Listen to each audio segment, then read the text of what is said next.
Hello everyone, welcome back. In today's video, I'll show you how to use Buffer in 2026. Whether you're a beginner, a content creator, a business owner, or a social media manager, this step-by-step guide will help you get started with Buffer quickly and easily. First, sign in to your Buffer account. If you don't have an account yet, create one using your email address or Google account. Once you're logged in, you'll see the main dashboard where you can manage all your connected social media accounts. The next step is to connect your social media profiles. Click Connect Channel and choose the platform you want to use, such as Facebook, Instagram, LinkedIn, X, TikTok, Pinterest, or another supported network. Follow the on-screen instructions to authorize Buffer to access your account. Now it's time to create your first post. Click the *Create Post * button, write your caption, add images or videos if needed, and select the social media accounts where you want to publish the content.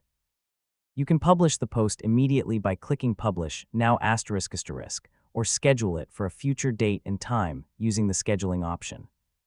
To save time, open the Publishing Schedule * section and set your preferred posting times.